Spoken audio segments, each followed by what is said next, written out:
अस्सलाम वालेकुम दोस्तों, कैसे हैं आप लोग। आज हम आए हैं एक वीडियो लेकर जिसका टॉपिक है एक ख़त। और ये ख़त एक बाप को एक बाप के ज़रिए बेटी को लिखा जा रहा है। तो आप समझ सकते हैं इसमें क्या कहानी रही होगी, ठीक है। और एक बाप इसमें कई तरीके की बातें बातें करता है, कुछ मिसालें भी देता है, कुछ अच्छी बातें होती हैं। तो इसमें देखते हैं सब चीज़ें क्या हैं। इस वीडियो को इस वीडियो को देखने का फ़ायदा ये होगा कि आपको रीडिंग प्रैक्टिस होगी, क्योंकि आप मेरे साथ पढ़ेंगे। और दूसरा ये होगा कि जिसके पास ये बुक है उसको चैप्टर याद हो जाएगा। तो चलिए फिर देखते हैं। ये लिखा है एक ख़त। पंडित जवाहरलाल नेहरू का ख़त अपनी बेटी इंदिरा के नाम, यानी वही इंदिरा गांधी। ये भी प्राइम मिनिस्टर थे इंडिया की, और ये ख़ुद भी फर्स्ट प्राइम मिनिस्टर थे इंडिया के। जैसे देखते हैं, नैनी सेंट्रल जेल इलाहाबाद, 26 अक्टूबर 1930 ईस्वी, ठीक है। अब देखिए गाइस, प्यारी बेटी एक्सक्लेमेशन मार्क है ये, ठीक है। तुम्हें अपनी सालगिरह के मौके पर तोहफे और नेक ख्वाहिशात मिलती ही रही हैं। नेक ख्वाहिशात की तो अब नेक ख्वाहिशात बोलते हैं कि यानी कि एक अच्छी ख्वाहिशें, है ना, जो अच्छी हों, सच्ची हों, कि तो अब भी कोई कमी नहीं। लेकिन मैं नैनी जेल से तुम्हारे लिए क्या तोहफ़ा भेज सकता हूँ। यानी वो जेल में है तो ज़ाहिर है वो क्या भेज सकते हैं, ज़्यादा से ज़्यादा ख़त। और एक चीज़ और मैं बता दूँ, ये बोलते हैं इसमें सालगिरह सालगिरह बोलते हैं जो साल में एक बार होता है, एनिवर्सरी बहुत समझ लीजिए आप, ठीक है। नेक ख्वाहिशात का ताल्लुक़ तो दिल से है। जैसे कोई परी तुम्हें ये सब कुछ दे रही हो। ये वो चीज़ें हैं जिन्हें जेल की ऊंची दीवारें भी नहीं रोक सकती, ठीक है। उसके बाद गाइस देखते हैं आगे। ये तस्वीर है मिस्टर नेहरू साहब की, ठीक है। तुम खूब जानती हो कि मुझे नसीहत करने से कितनी नफ़रत है। जब कभी मेरा जी चाहने लगता है कि नसीहत करूं तो हमेशा उस अक्लमंद की कहानी याद आ जाती है जो मैंने कभी पढ़ी थी। शायद एक दिन तुम भी वो किताब पढ़ो जिसमें ये कहानी बयान की गई यानी बताई गई है, ठीक है। उसके बाद गाइस थोड़ा ऊपर करते हैं और देखते हैं क्या है इसमें मामला, ठीक है। कोई 1300 बरस गुजरे के मुल्क चीन से एक सयाह बोलते हैं ट्रैवलर, जो जगह जगह दूसरे दूसरे देशों में घूमता है जाके, इल्म व दानिश की, यानी कि अकल और समझ और एजुकेशन, है ना, कुछ नई चीज़ सीखने के लिए की तलाश में हिंदुस्तान आया। उसका नाम ह्यून सांग था। वो शिमाल के पहाड़ और रेगिस्तान तय करता हुआ यहाँ पहुँचा, ठीक है। उसे इल्म का इतना शौक़ था कि रास्ते में उसने सैकड़ों मुसीबतें उठाईं और हज़ारों ख़तरों का मुकाबला किया। वह हिंदुस्तान में बहुत दिन रहा, ठीक है। खुद सीखता था और दूसरों को सिखाता था। उसका ज़्यादातर वक्त नालंदा विद्यापीठ में गुजरा, जो शहर पाटलिपुत्र के करीब वाक़ थी, ठीक है। पाटलिपुत्र, उस शहर को अब पटना कहते हैं, ठीक है। ह्यून सांग पढ़ लिख कर बहुत काबिल हो गया, हत्ता के उसको फाजिल कानून यानी कि बुद्ध मत का खिताब दिया गया। फाजिल कानून का है इस मज़हब का, बुद्ध मत का, ठीक है, बौद्ध। फिर उसने सारे हिंदुस्तान का सफ़र किया, इस अज़ीमुश्शान मुल्क के बाशिंदों को देखा भाला और उनके बारे में पूरी मालूमात हासिल की। इसके बाद उसने, मालूमात बोलते हैं जानकारी, इसके बाद उसने अपना सफ़रनामा लिखा। सफ़रनामा का मतलब आप समझ सकते हैं बहुत ही ज़्यादा अच्छे से, इसमें कोई प्रॉब्लम नहीं है। यानी कि जब हम कुछ लिखते हैं, कभी कहीं जाते हैं, सफ़र करते हैं, ट्रैवल करते हैं, रहते हैं वहाँ कुछ दिन, उसके बाद घूमते फिरते हैं, वो चीज़ हम लिखते हैं किताब में, कॉपी में, सॉरी किताब में नहीं, कॉपी में। किताब में तो बाद में छपता है ना, उसको हम बोलते हैं सफ़रनामा। उस किताब में वो कहानी भी शामिल है जो इस वक्त मुझे याद आई। ये एक शख्स का किस्सा है जो जनूबी हिंद यानी नॉर्थ इंडिया से शहर करनासोना में आया। ये शहर सूबे बिहार यानी कि बिहार स्टेट, भागलपुर एक डिस्ट्रिक्ट है भागलपुर बिहार में, के आसपास कहीं था। ह्यून सांग ने सफ़रनामे में लिखा है कि एक शख्स अपने पेट के चारों तरफ तांबे की तख्तियां बांधे रहता था। सर पर एक जलती हुई मशाल रखता था। हाथ में डंडा लिए हुए अकड़ अकड़ कर चलता था और इस अजीबो गरीब अंदाज में बड़ी शान से इधर उधर घूमता फिरता था। जब कोई उससे पूछता कि आखिर आपने ये क्या सूरत बना रखी है, यानी ये क्या हालत कर रखी है अपनी, तांबे के प्लेट बांध रखे हैं, ठीक है, तख्तियाँ बांध रखी हैं और ये सर पे मशाल लेके घूमते हैं आप, तो वो जवाब देता कि मेरे अंदर बेहिसाब इल्म भरा हुआ है। बेहिसाब यानी बहुत ही ज़्यादा, जिसका हिसाब ना किया जाए, काउंटलेस।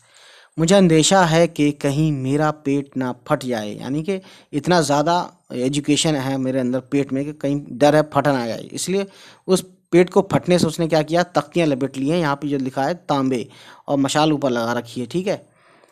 इसलिए मैंने, ठीक है, अपने पेट पर तांबे की तख्तियाँ बांध रखी हैं, और चूंकि तुम सब लोग यहाँ के अंधेरे में रहते हो, मुझे तुम पर तरस आता है, इसलिए मैं हर वक्त अपने सर पर मशाल लिए फिरता हूँ। यानी ये कहता हूँ उन लोगों से कि तुम लोग अंधेरे में रहते हो ना, इसलिए मैं तुम लोगों को रास्ता दिखाने के लिए ऐसा करता हूँ। तो बड़ी अजीब बात है। बहरहाल अब ये देखिए, ये इसने बांध रखा है तांबे का ये सब, ठीक है, और एक मशाल इसी दिख नहीं रही है, लेकिन मशाल भी इन्हें कहानी में है कि लगा रखा था। बहरहाल अब देखते हैं इसको। हाँ, तो मुझे ऐसा कोई ख़तरा नहीं है कि बहुत ज़्यादा इल्म व हिकमत से फट जाऊँ। इल्म व हिकमत बोलते हैं एक तरह से नॉलेज, ठीक है। इसलिए मुझे अपने पेट पर तांबे की तख्तियाँ बांधने की ज़रूरत नहीं है। यानी अब जवाहरलाल नेहरू अपनी बेटी से ये बात कह रहे हैं अपने लिए। क्या कह रहे हैं? हाँ, तो मुझे ऐसा कोई ख़तरा नहीं है, यानी मुझे ऐसा कोई ख़तरा नहीं है कि इल्म होने के बाद मुझे डर लगे कि मेरे पास बहुत इल्म है और कहीं फट ना जाए मेरा पेट, कि बहुत ज़्यादा इल्म और हिकमत से फट जाऊँ, है ना। इसलिए मुझे अपने पेट पर तांबे की तख्तियाँ बांधने की ज़रूरत नहीं है, और ये भी जानता हूँ कि मेरी अक्ल मेरे पेट में नहीं है, बल्कि जहाँ कहीं भी हो उसमें इतनी गुंजाइश है कि बहुत कुछ और समा सके। यानी कि ये चाहते हैं कि एक तरह से इसमें एक मैसेज है, यानी कि आप ये ना समझे कि अगर आपने पढ़ लिया थोड़ा बहुत ज़्यादा, तो आप ये ना समझे कि अब मैंने बहुत पढ़ लिया, या है ना। हमेशा ये कुछ ना कुछ समाने की गुंजाइश रहती है, ख़ास तौर से एजुकेशन के ऊपर, ठीक है। और जब मेरी अक्ल महदूद है यानी लिमिटेड है, मेरी नॉलेज लिमिटेड है, अक्ल समझ लिमिटेड है, तो मैं कैसे एक अक्लमंद आदमी, है ना, बनकर दूसरों को मशवरा दूं। यानी कि ये कहते हैं कि मैं अपने आप को उतना नहीं समझता, क्योंकि मैं भी तो एक इंसान हूँ, मुझे भी पूरी नॉलेज नहीं है पूरी दुनिया की, तो इसलिए मैं अपने आप को अक्लमंद नहीं बनकर मशवरा नहीं देना चाहता। अक्लमंद बनकर मतलब मैं मशवरा नहीं देना चाहता, ठीक। इसीलिए ये जानने की कोशिश करता हूँ कि क्या सही है और क्या गलत, क्या करना चाहिए और क्या ना करना चाहिए, ठीक। और इस बहस मुबाहिसे से यानी आर्गुमेंट से कभी कभी कोई सच्चाई निकल आती है। अब यहाँ कहने का मकसद और मतलब ये है कि जैसे कोई भी बात अगर कोई किसी से कहता है व्हाट्सएप यूनिवर्सिटी पे या कहीं पे भी, तो आप एकदम आंख बंद करके उसको यकीन ना कर सकें, क्योंकि जो चीज़ नेट से या ऑनलाइन, मैं आज के ज़माने के हिसाब से बता रहा हूँ, क्योंकि अब हम इस वक्त 2021 में है ना, तो कोई भी चीज़ नेट पे अगर घूम रही है तो वो ज़रूर कहीं ना कहीं रियल में फर्स्ट टाइम बहुत साल पहले या कहीं और नेट पे ही मिलेगी वो, तो आप क्रॉस चेक कर सकते हैं, डजेंट मैटर, ठीक है। और इस तरह से आप बहस करेंगे या कुछ खोजबीन करेंगे तो ज़रूर उसमें जो छुपी हुई सच्चाई होगी वो निकल के ज़रूर आएगी। इनका कहने का मकसद और मतलब यही है, ठीक है। तो देखिए इसमें क्या है।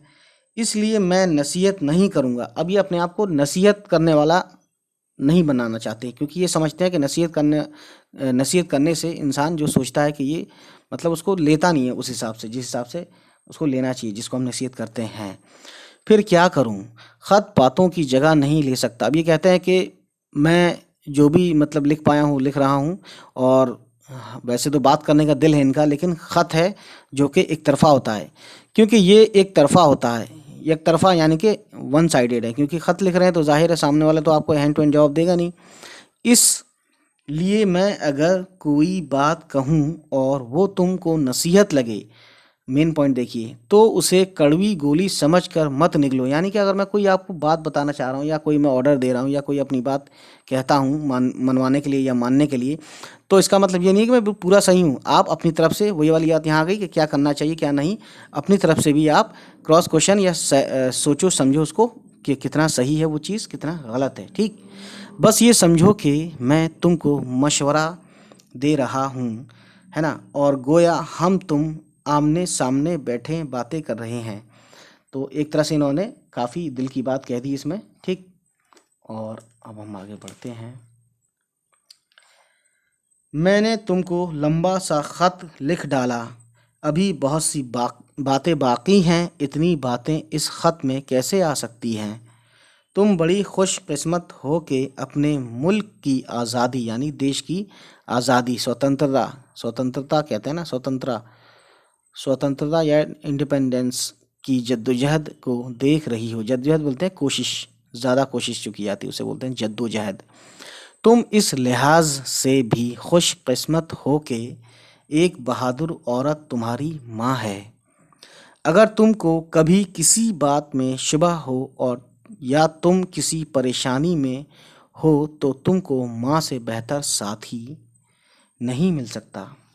अब देखिए गाइस, यहाँ क्या है, खुदा हाफिज बेटी, मेरी दुआ है कि तुम एक दिन बहादुर सिपाही बनो और हिंदुस्तान की खिदमत करो, मोहब्बत और नेक ख्वाहिशात के साथ। ठीक है, जवाहरलाल नेहरू। तो ये जवाहरलाल नेहरू, और मैं एक बात बता दूं, जवाहरलाल नेहरू ने वाकई में जब मतलब पहले वो दौर ही था जब जब पहले वो लोग पढ़ते थे तो एक मौलवी साहब आते थे उर्दू फारसी और अरबी पढ़ाने के लिए। तो इन्होंने उर्दू फारसी और अरबी भी पढ़ी है, जैसे हम गांधी जी ने पर्शियन पढ़ी है। ठीक है, पर्शियन जिसको हम बोलते हैं फारसी। ठीक है, और उसी ज़माने का ये क्या कहते हैं मुहावरा फेमस है कि क्या कहते हैं कि हाँ, वो हाथ कंगन को आरसी क्या, पढ़े लिखे को फारसी क्या।